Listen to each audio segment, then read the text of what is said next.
Hello, I'm David Harper with the BBC News. The exiled Belarusian opposition leader Svetlana Tikhanovskaya says saboteurs in Belarus played a significant role in forcing Russia to abandon its attempt to capture the Ukrainian capital, Kiev.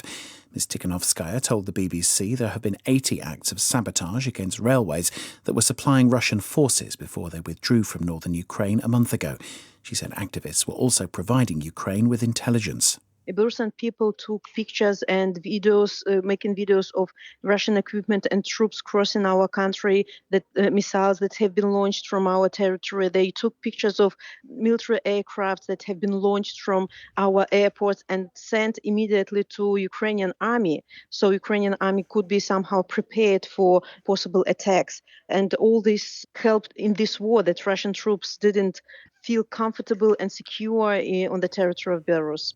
Russia has voted with the other 14 members of the UN Security Council to back a declaration supporting the Secretary-General's efforts to find a peaceful end to the war in Ukraine.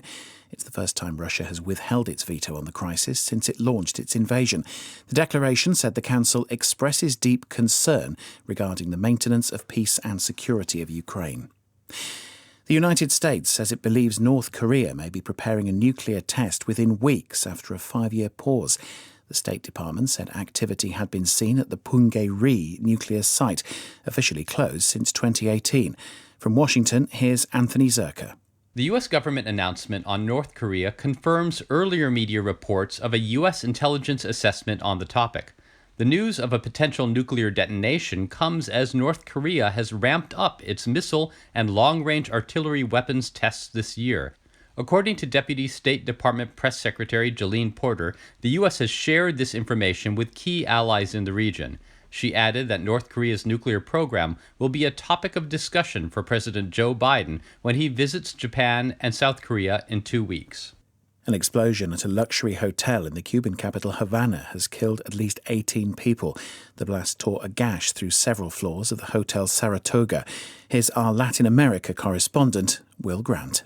It is believed that the blast was caused when a gas tanker that was parked outside the Saratoga Hotel ignited, creating an explosion which ripped through several floors of the building and tore off part of its facade.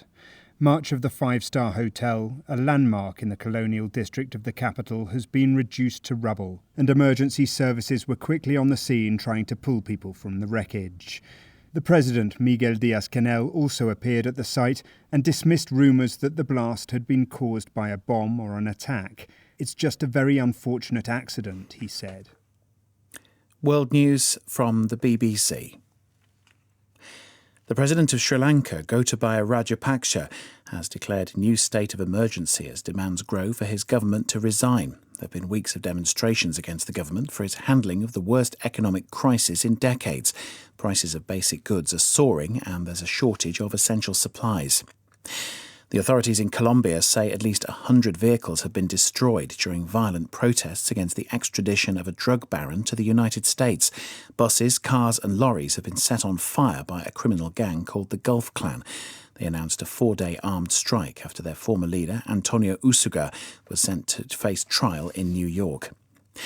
Northern Ireland looks set for a political shift of historic proportions, with the main Irish nationalist party, Sinn Féin, on course to become the largest party there for the first time. Unionist parties, who want Northern Ireland to remain part of the United Kingdom, have always topped the polls for the past 100 years. Chris Page reports. The political ground in Northern Ireland is shifting. Sinn Féin has safely held on to some seats which had been thought to be vulnerable. It appears to have picked up votes from the nationalist SDLP. The Democratic Unionist Party's vote is down, as it comes under pressure from a more hardline group, the traditional Unionist Voice. The DUP leader Sir Geoffrey Donaldson said rivalry between parties was damaging the pro-union cause. Few are expecting a power-sharing devolved government to be formed in the short term. The Italian government has impounded a $700 million yacht, saying investigations showed that its owner had ties to prominent elements of the Russian government targeted by EU sanctions. The vessel had been undergoing repairs in the port of Marina de Carrara. The 6-deck Scheherazade has 2 helipads, a swimming pool and a movie theatre. Researchers at the Anti-Corruption Foundation of the Russian dissident Alexei Navalny have linked the yacht to President Putin. BBC News.